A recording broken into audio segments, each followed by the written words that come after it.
Action Podcast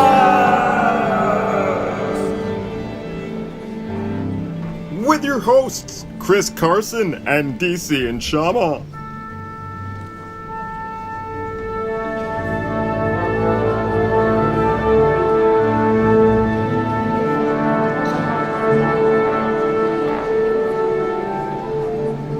Welcome to Space Action Podcast,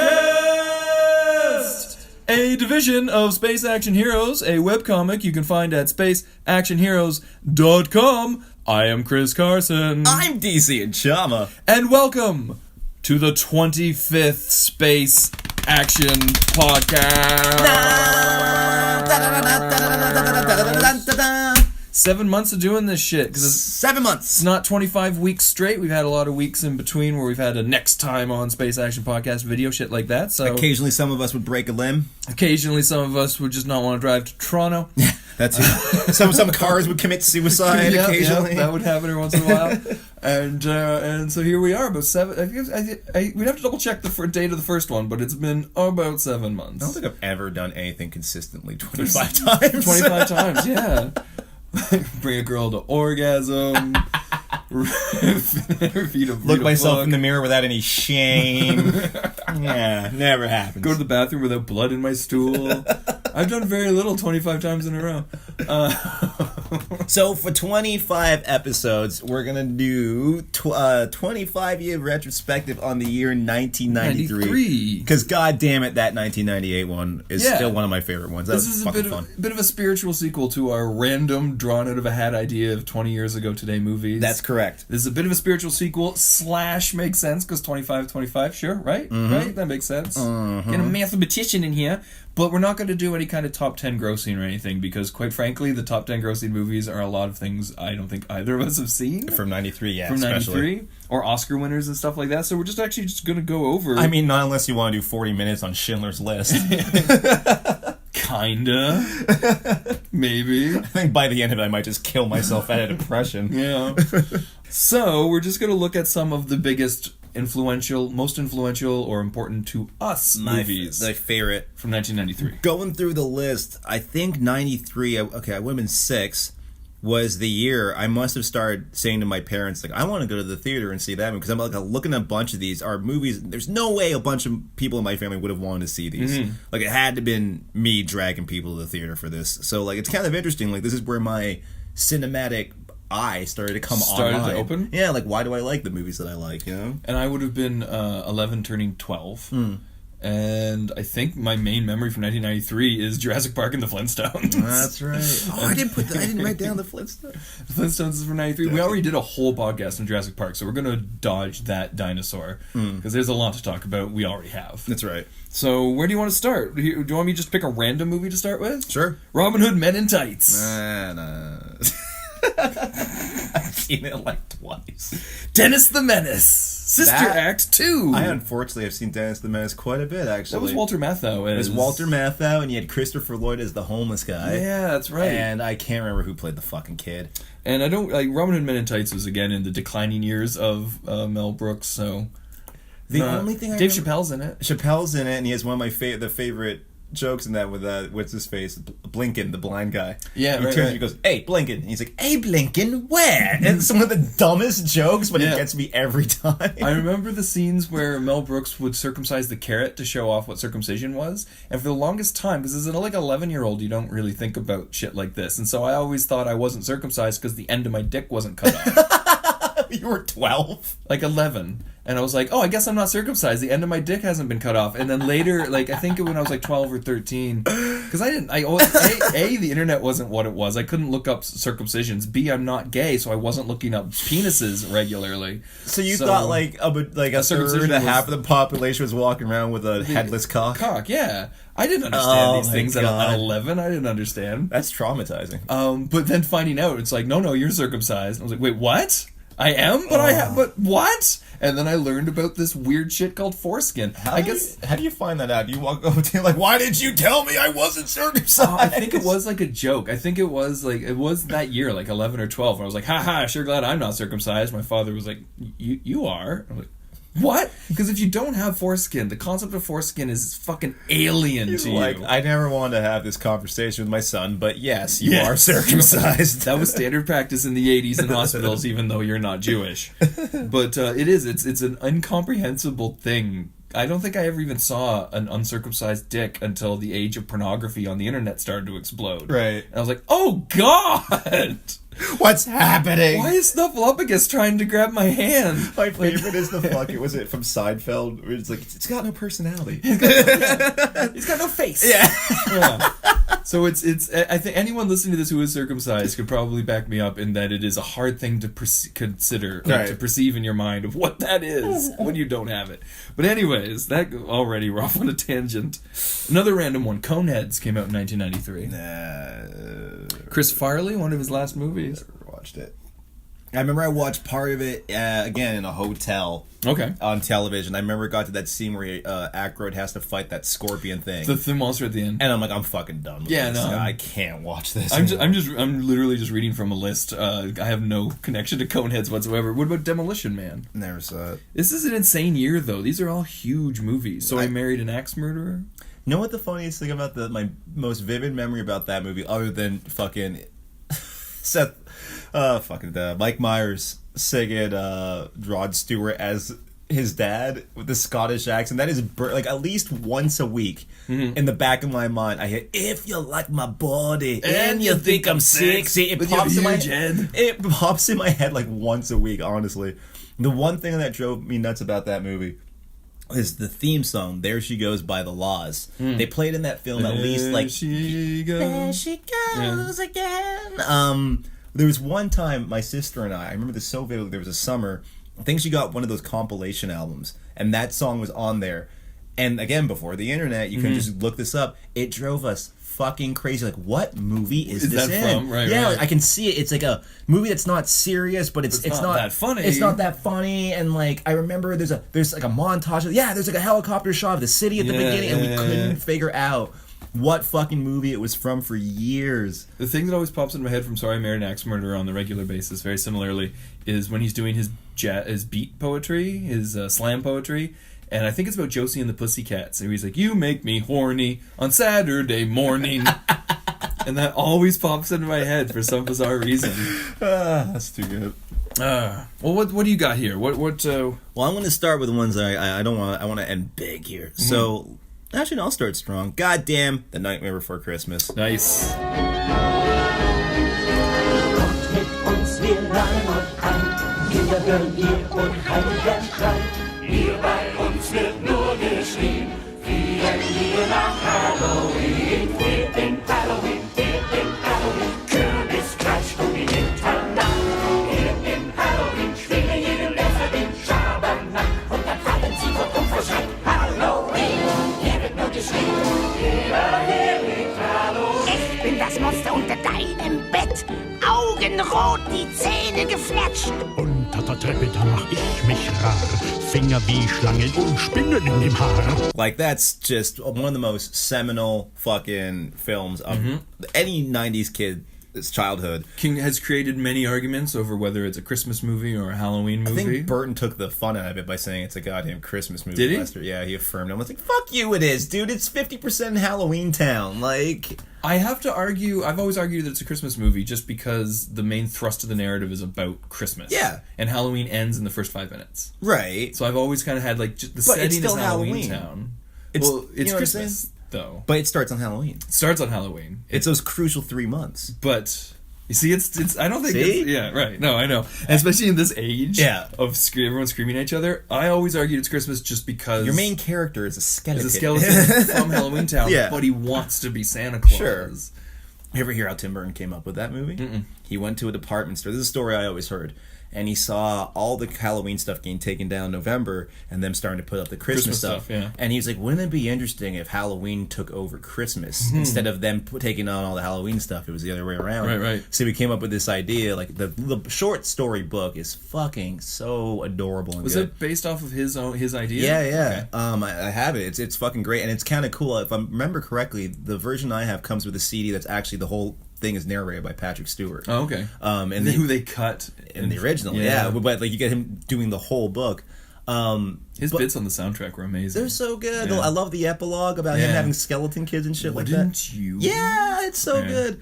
But that movie, I remember so vividly. I didn't want to see it. I was fucking terrified. Really? I think, if I remember right, Edward Scissorhands was 91.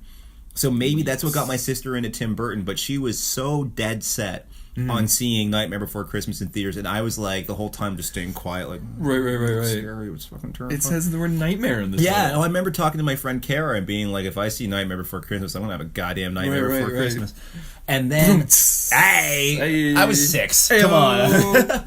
But I You were remember, telling dad jokes at I 6. totally was. I was an old man by then. But I remember watching that movie, and I remember the shot vividly that captured my imagination is during the opening song when the witches come flying out of the tunnel. Yeah. And I remember looking at it, because I knew a thing or two about how stop motion worked, but I was still like, how the hell did they do that shot? Like, Right. And then you're just lost in it. Yeah. Because the sets and everything on that movie, like, if you watch the behind the scenes, they built all these, like, for the long shots of Halloween Town where all the citizens are walking around, they had to build trapdoors in the fucking... So they could peek up and change it, move one person, and you're just like, well, as you watch that film, you fucking believe that 3D world just exists. Oh, yeah. And I've never seen, I mean, I don't think there was ever an animated movie done on that scale before. That was all stop motion. Before that stop motion, no. You know, like, No. the songs are genius. Yep. Like, Danny Elfman's...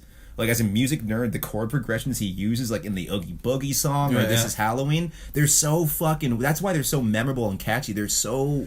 They're earworms, every single one of them. Yeah, and like they're insanely intricate. Like the composition on those songs are fucking crazy. And we do have to give credit where credit is due, because everyone associates this with Tim Burton. Henry motherfucking Selick. And Danny Elfman. Those two made this movie. Tim Burton agree. drew some sketches and got his name attached to it. That's it. That's it. Because he went on, because you can see the follow-up of James and the Giant Peach, which is fucking amazing. Yep. And then hit Tim Burton's follow-up being Corpse Bride, which I personally really dislike. Corpse Bride stood shoulder to shoulder with Coraline, so it hurt even more because Coraline is fucking phenomenal. It's so good. It's one of those movies where like, this is a fairy tale, like a proper fairy tale. It's scary as shit. And I'm an adult watching Yeah. it. It's like having your eyes like someone with buttons. It's buttons. And like little shit, like, you know, the black kid's name is YB because it's YB born. And you're like, that's so bleak. Yeah. Meanwhile, fucking over at Corpse Bride camp, like, what the fuck was going on there? Corpse Bride was unwatchable. I remember seeing. I think I saw it in theaters. Me too. I saw it during TIFF. It was.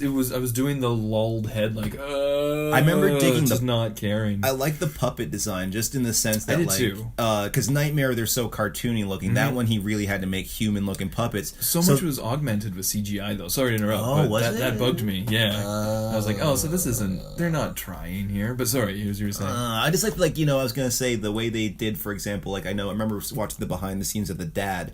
They invented this really cool technique where they would take little keys and insert them into the thing move and crank them so they would just move incrementally. That's awesome. And I thought that was really cool, but that's just all technical. The movie itself, yeah, it was. And again, it wasn't even like a technical director innovating all this stuff. It was just the team that made the puppets, and then Tim Burton sitting back being like, "I'll look at the dailies once a week and then tell you what to change." Excuse me, I have to do my hair. Yeah, he's not really hands on. Nah. But that's Nightmare, man. Like I'm gonna pop that soundtrack off after you leave. I fucking love that movie. It's really great. I have Jack Skellington's bow tie tattooed on my back, for God's sakes. So we got tons of stuff that came out this year. We don't have to actually discuss all of them, but like Philadelphia came out, won an Oscar. Whole Tom Hanks getting AIDS, really addressing the whole AIDS controversy back when. I remember that song, man. Streets of Philadelphia. That was one of these like real actors jerking themselves off. Going like, well, we're talking about AIDS when no one else will.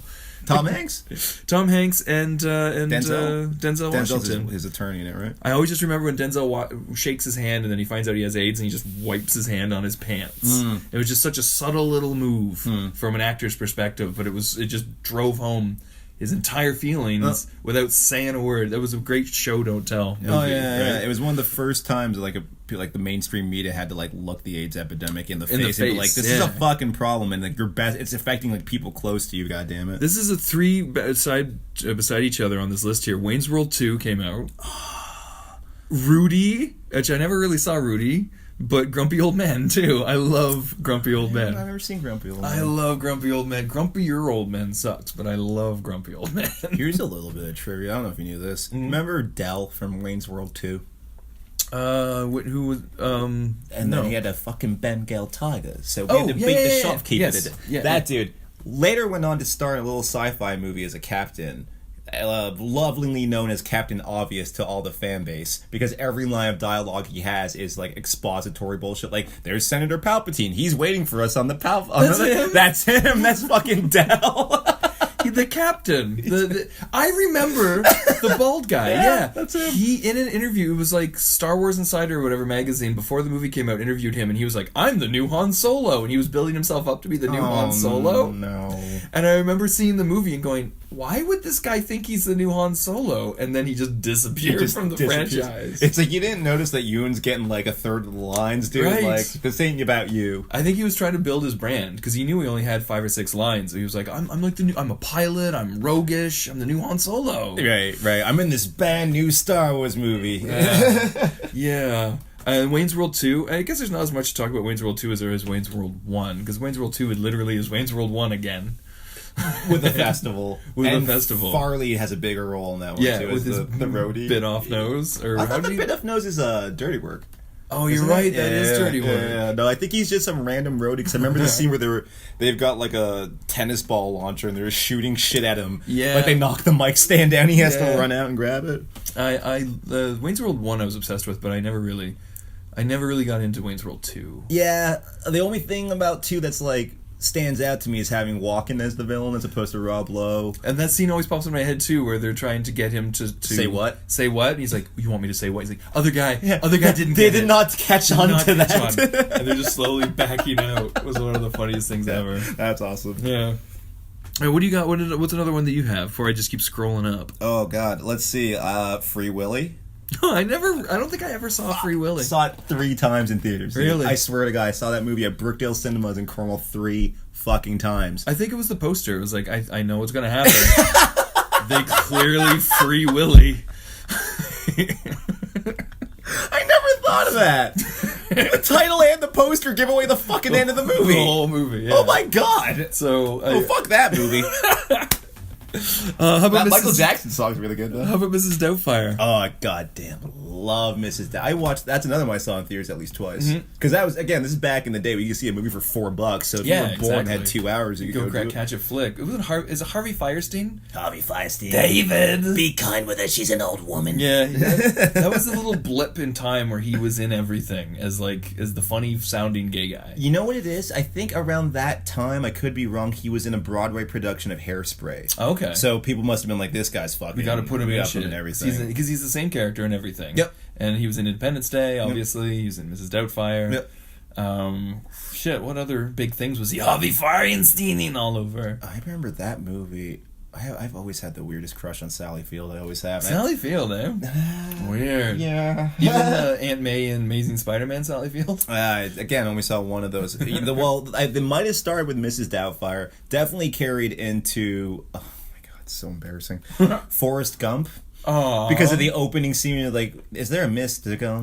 Gump? And you just hear her fucking the teacher. Yeah. I was like, that's so hot. Like, Mrs. Gump is so dirty. She'll do anything for her You dumb know what I'm son. saying? Yeah. And then I saw fucking Smokey and the Bandit later on in life, and my head exploded. I've never seen Smokey and the Bandit. I have, like, the She's- whole Burt Reynolds catalog is sort of mysterious to me. She's got that Princess Leia brunette who takes, or Karen Allen in Indiana Jones. Right, is probably right. more comparable. The She's Marion thing? fucking badass in that movie. One of my favorite scenes, she rolls the Smokey, the Bandit gets pulled over, so Smokey rolls up in the fucking Firebird, and the cop's like writing him up, and they just go. And the cop turns around, Sally Field just flips him off and raises her eyebrows, and they squeal out of there. And in that As a moment, kid, you just came immediately. Immediately, I was like, "Oh my God, I love her. She's the best." I had the same reaction to her as Aunt May. Peter.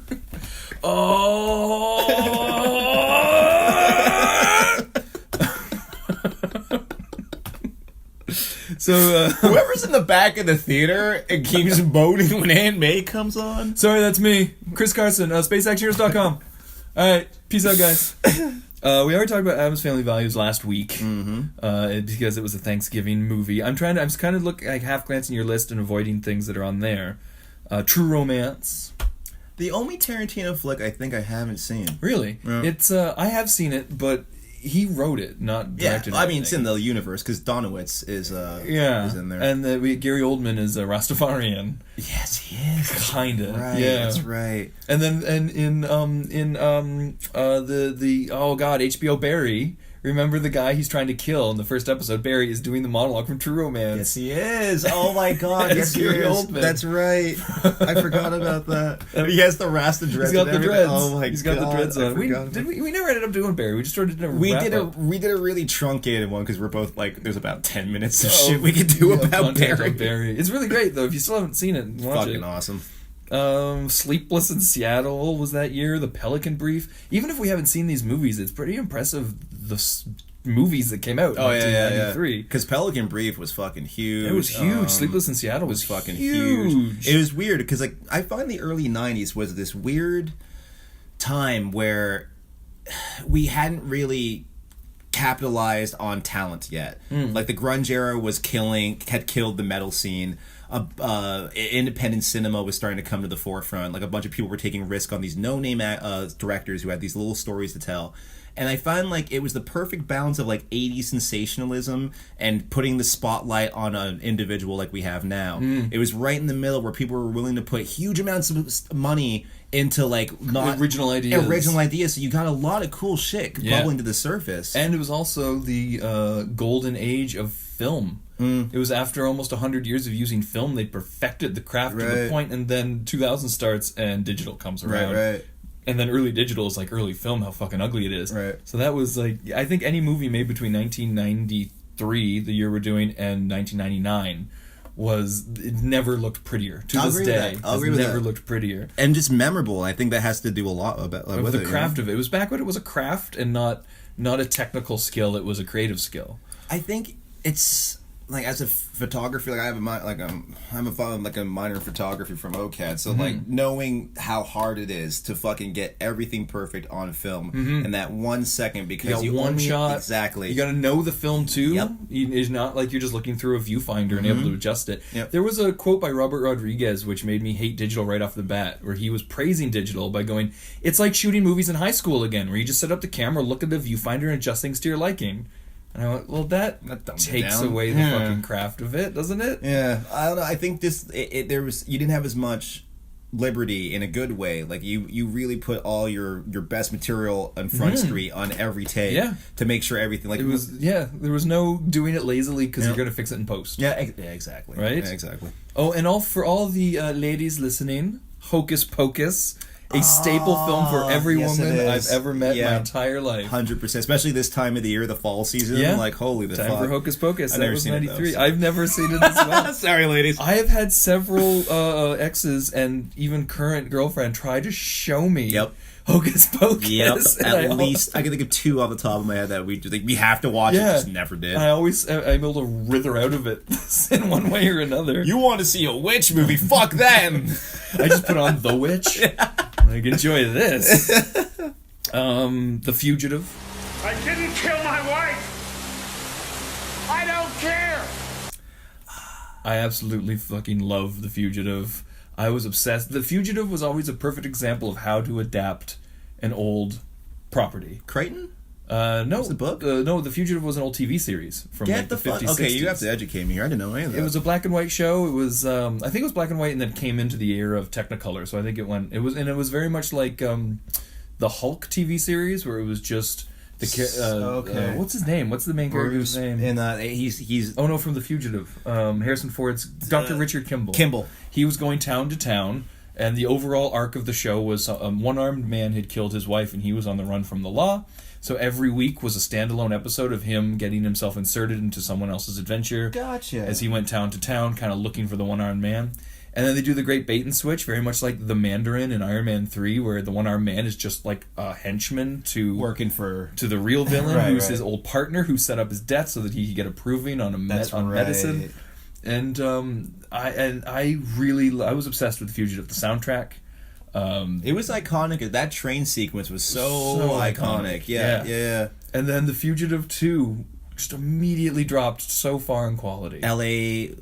U.S. Marshals. U.S. Marshals. Where they're hunting down Wesley Snipes, who was actually kind of a bad guy because he was like an assassin who was set up, but he was still an assassin. So it was still trying to like have the same DNA as the TV show, for sure. Okay, and as the first one, and I also remember a quote. I think it was Entertainment Weekly, the producer saying, "Why not have what was his name? Gerald? Who was the cop's name?" It was Tommy Lee Jones. Tommy Lee Jones' cop? It was. I think it was. Oh my god! I should remember this. It has been a while since I've seen this movie. Jerome? No, Gerard. Samuel Gerard. Gerard. And the quote was saying, "Who's to say Gerard won't chase down a new fugitive every few years?" But then the movie bombed so hard that it immediately put the kibosh on any future Gerard adventures. Poor fucking Tommy Lee Jones was just like, how about that space movie with that Fresh Prince? Right. That's starting to look real good right now. Real good.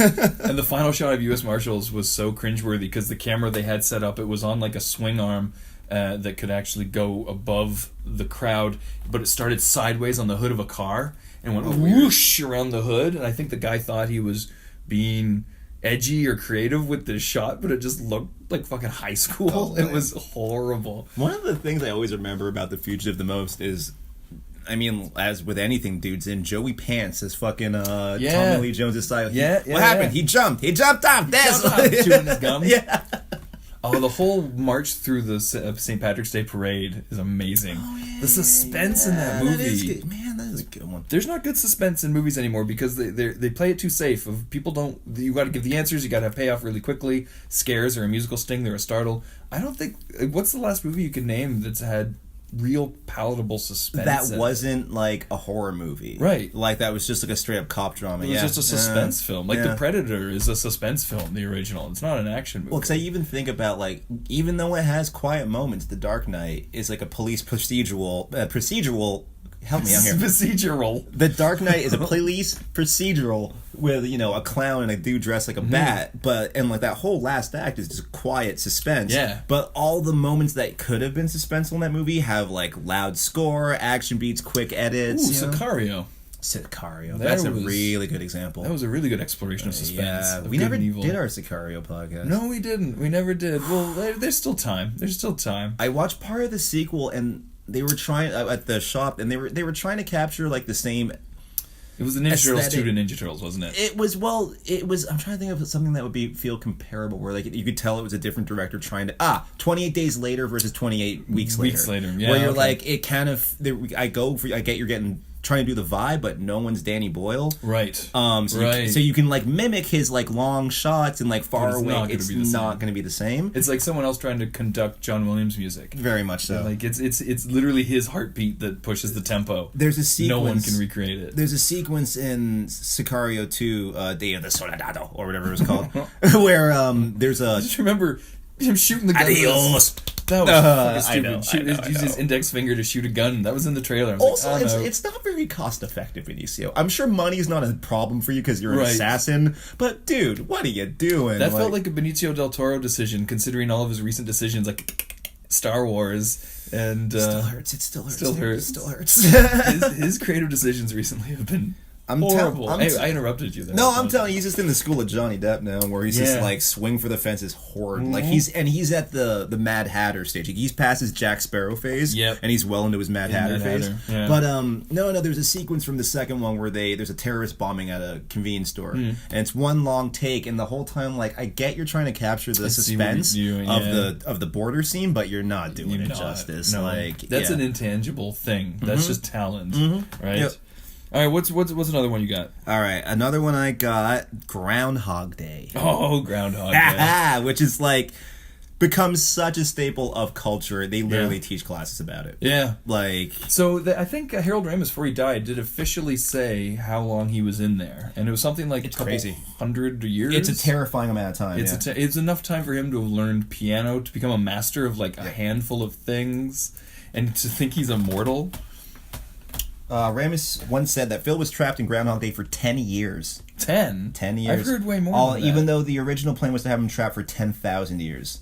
According to the website by Wolf Nards, which ran the numbers, Phil was actually trapped for 8 years, 8 months, and 16 days. I guess that's based on like how many times it resets. And then I always sort of saw it as being hundreds of years. Yeah, but the original idea was 8,000 years.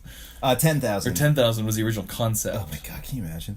Yeah. Ned? 8 years doesn't feel long enough. It's by the madness he ends up feeling by the end. Let me put it this way. Do you remember 8 years ago? Vaguely. See, and now imagine you've been doing the same day Every day for 8 over and years? yeah, I think that sounds like long enough. I don't know if 8 years would be enough for me to start killing myself to try and get out of it, though. I'd still be Dude, capitalizing. are you kidding me? After day 4, if I woke up and it was Really? the same day 4, I'd be putting my head in the oven. I'd be trying to capitalize on it after 8 years. I think I'd still be like going, consequence free. Every day I'm playing Grand Theft Auto in real life. I think I'd still be in that mode after 8 years. That's true. I'd have it all figured out of how to like get whatever I need for that day's chaos. That's one of my favorite arcs in that movie because, like, you know, it starts with him denying it, and then he starts to get I can't remember what happens first. I think he starts to get suicidal first before he starts realizing the benefits. Like, if I wait 20 seconds, I can rob this armed vehicle. I don't remember which comes first. Which comes first? The suicide or the? Because I think he's pretty much.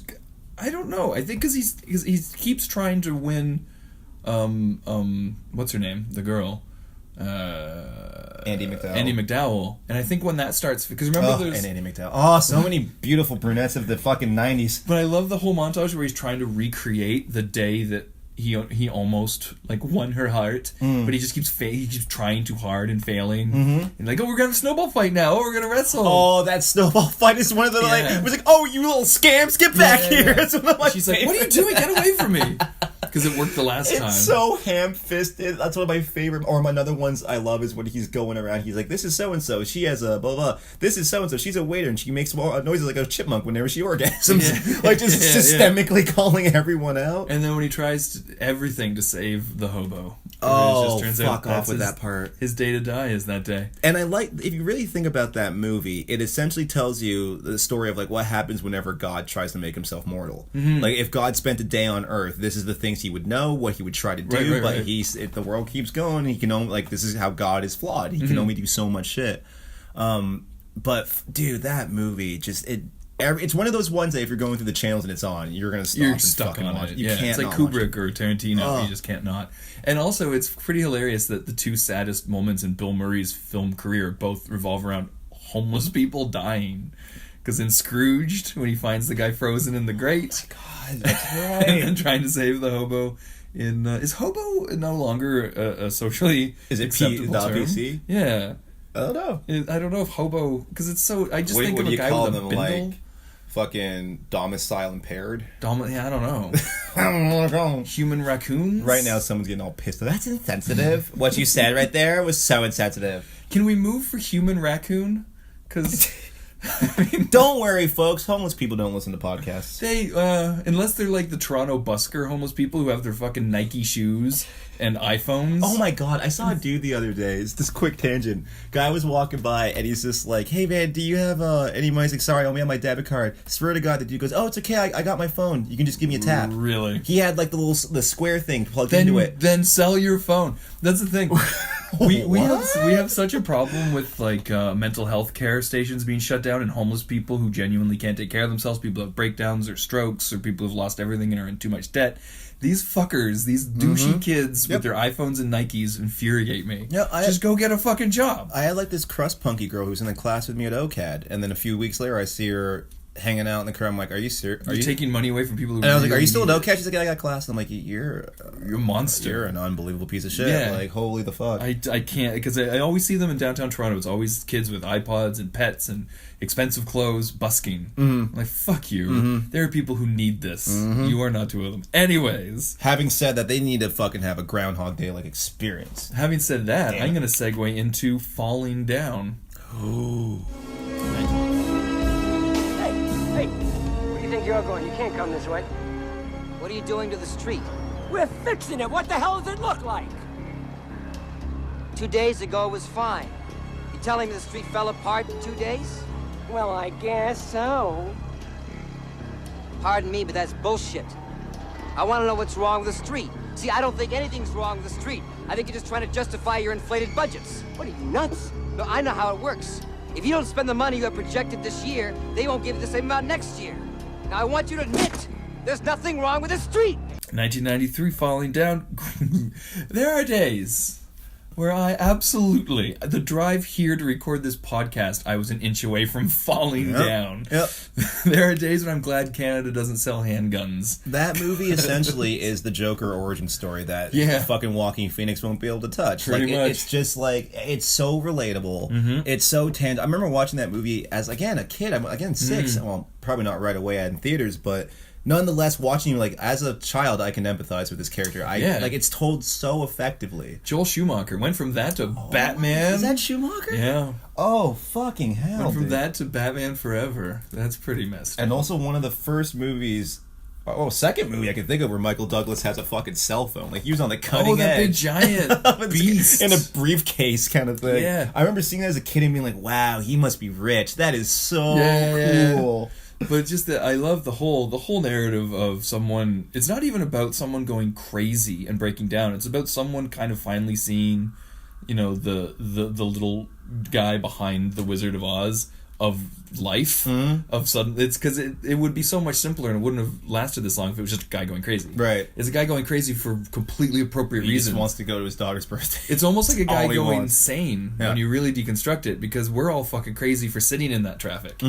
Yeah. It's someone actually becoming a human being, but becoming a human being in this world makes you a criminal. Yeah.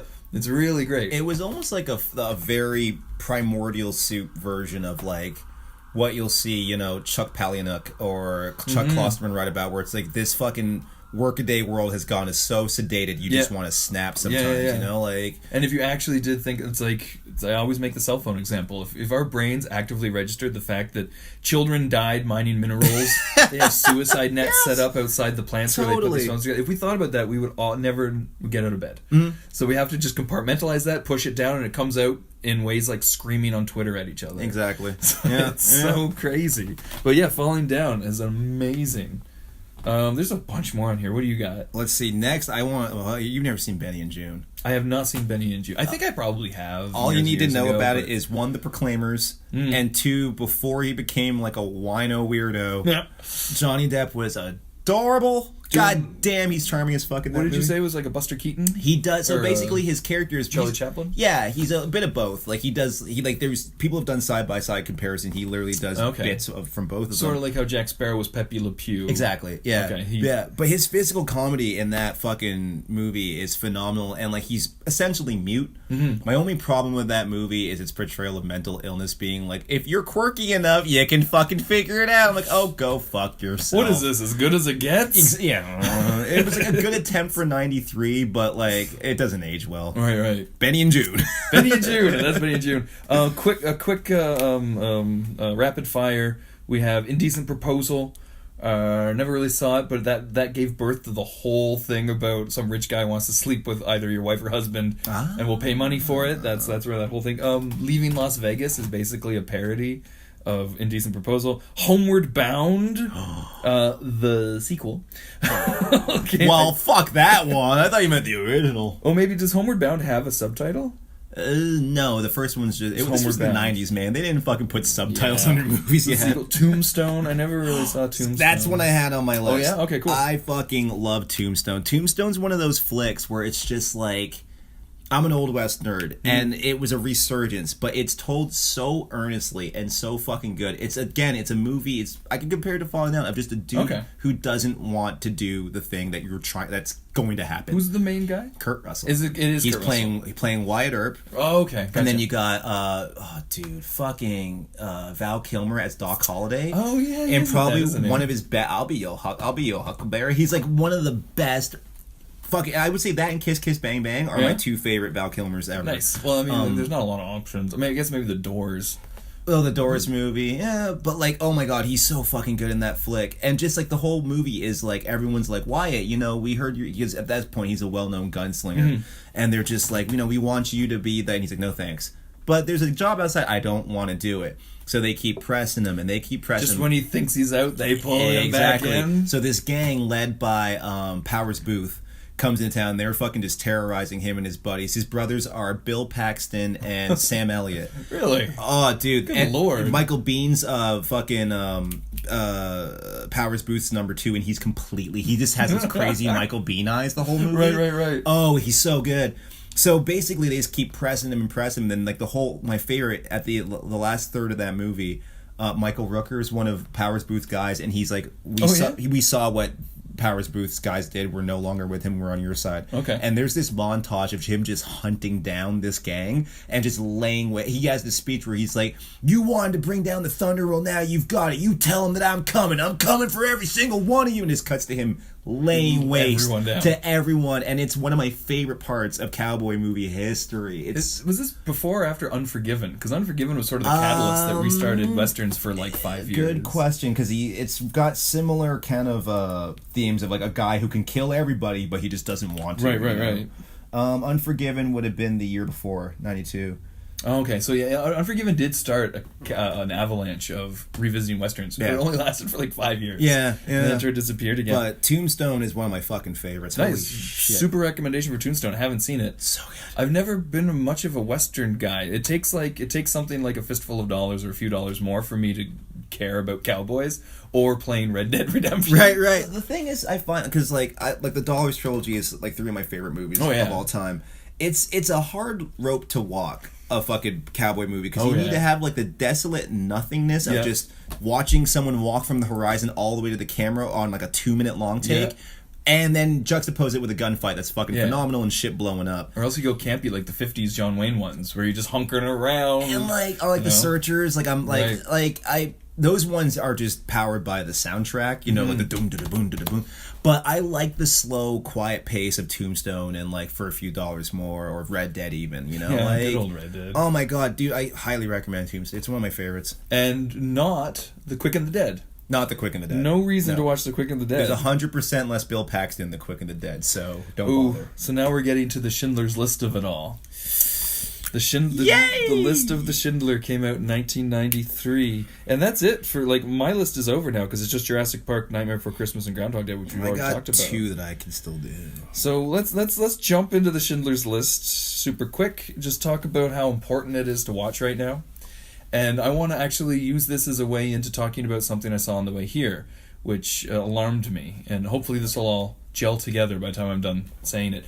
But there was a fender bender on the way here. Someone had just kind of crushed in the front of their car. And so the traffic was slowed down to go past it. And there was a girl who clearly was driving, who's probably maybe 20 to 25, who was just sitting. It wasn't even a bad accident, but she was sitting with the trauma blanket on, just completely unable to function over what had just happened. And I looked around, and I was like, okay, so she just hit, they just crushed their front of their cars a little bit. Everyone seems fine. The other guy's just out talking, the other driver of the car, and this person just completely shut down on the side of the road, unable to handle the situation.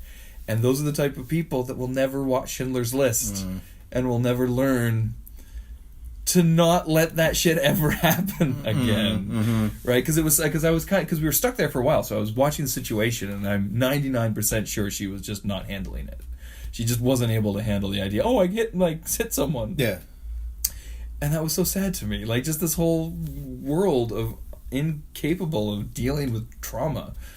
And that's a world where trauma always will find them. And that's the thing about that story that irks me the most, is that you're a motorist. You realize that just like when you're in the kitchen, you run the risk of burning yourself or cutting your finger. You're in a car, you run the risk. That is in the cards. Yes, it's very. I've probably been in 2 car accidents, minor ones, in the fucking 13, 14 years I've been driving. I just get up and start smoking whenever I'm in an accident. I'm like, oh, time to have a cigarette. Exactly. It's just fucking gotta wait for the cops, gotta file a report.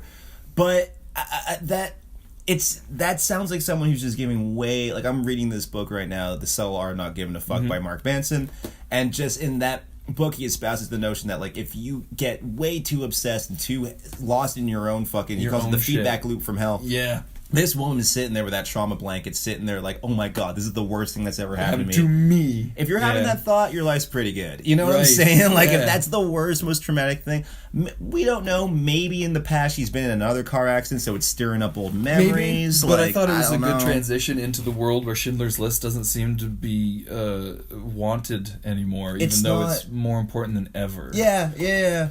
Just the idea of people would rather not engage with hard to talk about subjects then deal with it, yeah. and instead get really over incensed about really stupid, easy to talk about subjects. Shit. Yeah. And it's like... So that when the hard stuff happens, you have no frame of reference to deal with. You have no experience whatsoever. And coping mechanisms or anything. I mean, I think it would blow the minds of someone who's 16, 17 right now, the fact that in 1994, in prime time, it was aired uncut, commercial-free, Schindler's List, with just a warning, the following program contains nudity and coarse language and violence. Yep.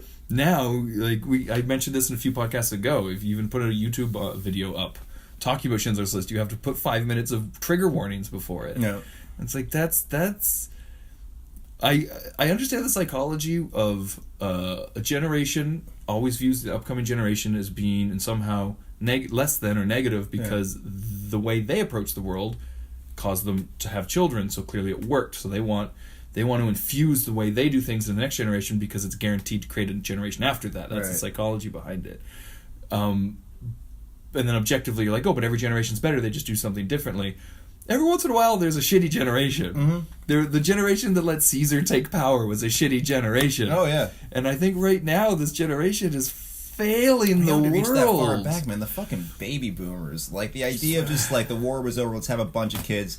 These fuckers grow up, and what do? They fucking go through, like Woodstock and all that shit of, like, free love, and then they grow up into, like, these fucking... corporate stooges? Oh, my God. Like, totally selling out every ideal that they had, bankrupt the fucking planet, and then hand a fucking broken world, and they're like, what's wrong with you millennials? You can't figure it out. Can't get a job? It's like, this wasn't our fucking... You gave us a shit fucking race to run, man. Like... What happened to free love and all that shit? Jesus. Well, we had to pay the rent.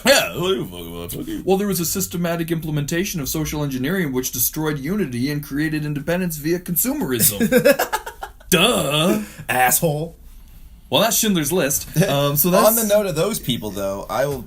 I want to do Mask of the Phantasm. I'll just drop as it's one of the best Batman movies. We could do a whole podcast on Mask of the Phantasm. We should just do a whole... We should have done a Batman Day podcast of just like a whole... When is Batman Day? Past it. Yeah. And it's a whole roundup of like all of the whole franchise, man. Yeah. All the visual media, at least. I just want to have an excuse to put in that opening piece of music from Batman. So that should go like... The choir? Right, like right here.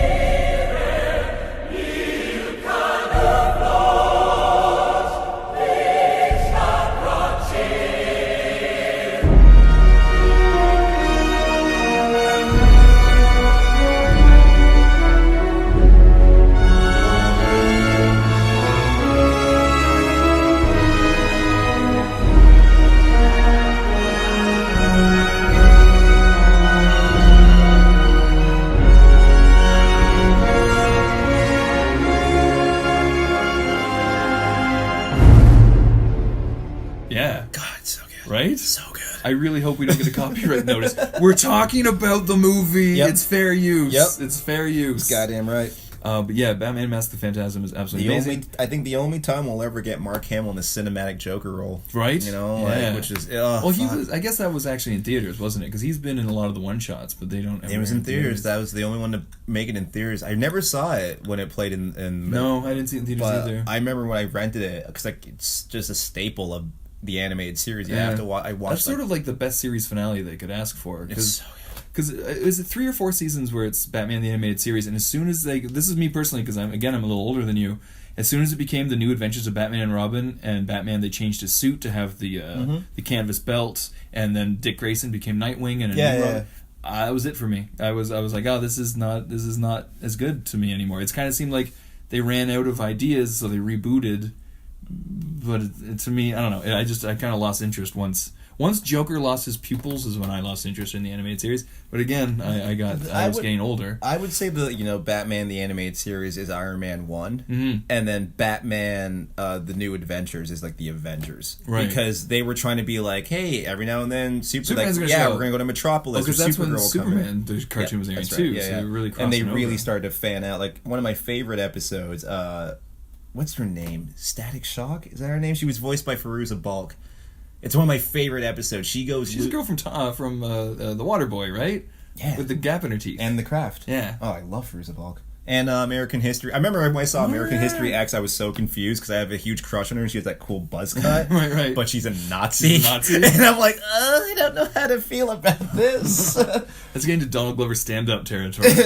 What to do there. But there's an episode where she shows up in Gotham and teams up with Harley and Poison Ivy to go on a crime spree. So Supergirl has to come to Gotham and team up with Batgirl to stop them. And I'm like, this is the movie. Holy the fuck. It's so genius. I remember they ruined Mask of the Phantasm because the toy of the Phantasm came out with the girl. With the, you had the helmet off and it kind of just ruined everything. I saw that and I was like, oh, that's who it is. Yeah. She's a main character from like second one of that movie too. But yeah, if you don't even have to watch the series to watch the movie. It's not like perfect standalone. It's just perfect standalone, and I highly recommend Batman: Mask of the Phantasm. Good. My number one movie of 1993, and it's probably in my top 3 movies of all time. I skipped this one because I saw it on your list.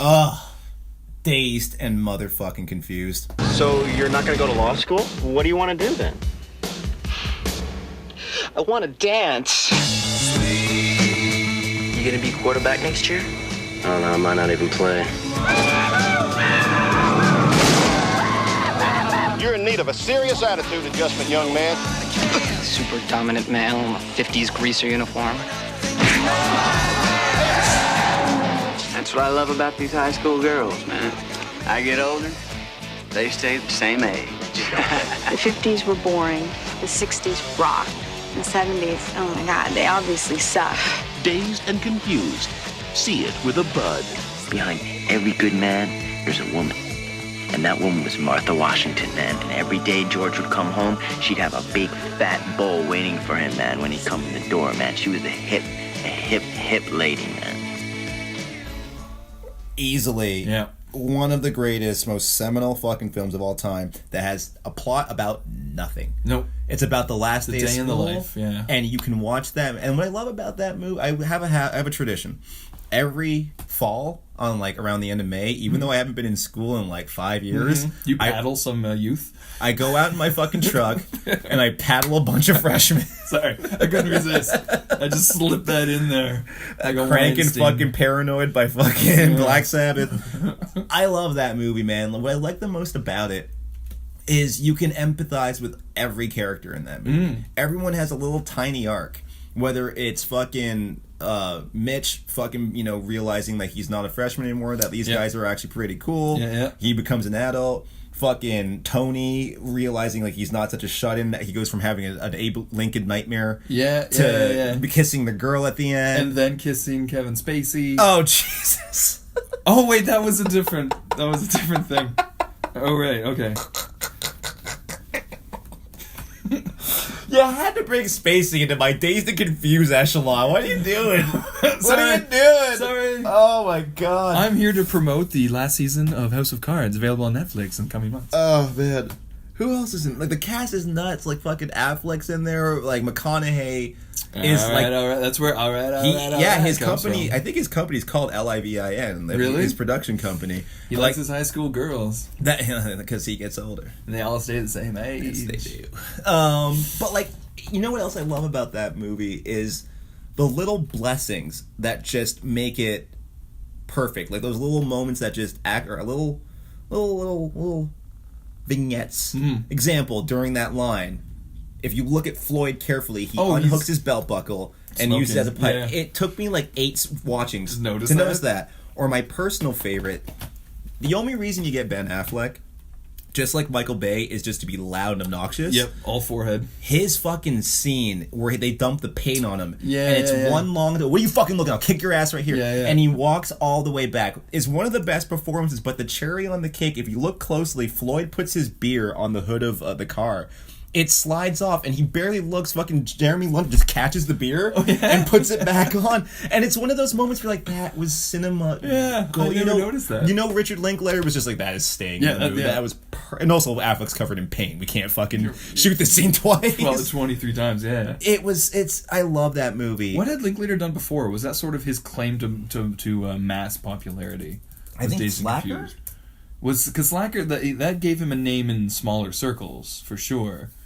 But it was, I think Dazed and Confused was what opened him up to the whole world. No, but yeah, Dazed and Confused is absolutely. I watched it again recently, and it's unflinchingly brilliant. Yep. Because and again, I love it because it doesn't follow any traditional structure, as you were saying before. It's just this real time, last like 2 or 3 hours, yep. well, almost real time, semi real time, final day of school, and it's just a character study of when to grow up, why to grow up, when to butt heads with authority and when not to. It's like, it's great. And also, like, how much of your personality is hiding underneath this veneer of being a teenager. Right. Like, you gotta decide what Randall Pink Floyd wants to do. That whole speech of, like, who the fuck are you? Who like, are you? You're figuring this out. This is the time. Yeah, this is the nascent stages of your development, so pick wisely, because you don't want to be fucking, O'Banion, some shithead who drops out and paddles kids all day. You want to fucking have a brain on your shoulders. Yeah. You don't want to be Joey Lauren Adams dating some dude who makes out with brunettes in the fucking bush. Exactly. That always bugged me because I don't know. I totally get what they were going for as a dude who fucking cheated on his high school girlfriend. I get that they wanted some tangibility of that, but that scene always made me laugh. Of just, they go out into the woods, they make out for a bit, and then she's just like, wait a minute, don't you have a girlfriend? Simone. You're like, you fucking knew the whole time. Like, you... She's like, you unbelievable manipulative piece of crap. I liked you up until that moment. Yeah, exactly. Because there's no good or bad guys. It's not that type of movie. It's just people. They're flawed. People. Yeah, they're all flawed. I think the best way to wrap up Dazed and Confused is to say more time has passed since Dazed and Confused came out than when Dazed and Confused was set to when it was released. That's true. Jesus Christ. That's really fucked up. That is really fucked up. That is fucked up. It's kind of disappointing to know that, like, if you tried to make that movie now, it'd be a bunch of 90s kids. Right. And, like, I don't think they'd be palling, no. They wouldn't give a fuck. It would be Jonah Hill's The 90s or whatever that movie he has coming out about 90s kids. Which, Google it. So it's essentially just super bad is what you're trying to tell me? It seems like it's really like avant-garde, sort of like street level shot on like almost iPhone-looking quality, even though it's supposed to be the 90s, so I don't know what technology he used, but it just looks like home video, and it's just, I think it's like skater kids. Honestly, the trailer is very confusing. Don't really understand. Don't really get it. But I think that kind of wraps up our 25th podcast. Yeah, if you excuse us, guys, we gotta go get Aerosmith tickets. Top priority. Top priority. But before we go, we should say thank you to everyone who has listened to these first 25. Thank you so much. Podcasts. You've given us a reason to keep doing these. There's not a ton of you, but who is there are loyal, awesome motherfuckers. I'll rub all your tummies. And now this is the part where we plead, where we get on our knees and put our hat in our hand and go, hey, if you like this podcast, we would be so thrilled if you shared it on Facebook or Twitter. Or subscribe on the YouTube page. Click like, click subscribe. It would mean the world to us, and we'd love you even more than we already do. And also, if you have any comments, questions, insults, or dick pics you want to send to Carson, you can reach us at spaceactionheroes@gmail.com. I want to give my personal email for that one. So we're going to be back in a couple weeks with a Halloween episode to restart the next chapter of Space Action Podcast 2.0. We'll be back October 31st. I'm singing the Halloween theme, which make it too specific. I don't mean the Mike Myers franchise. I just mean Halloween in general. Halloween in general. Halloween tomfoolery. And we'll actually, that'll not be a Monday release. We'll probably release actually on Halloween. Yeah. And yes, thanks again, guys. You guys are all awesome. Love ya. Love you so much. To see you in a couple weeks. 25 still alive. Woo!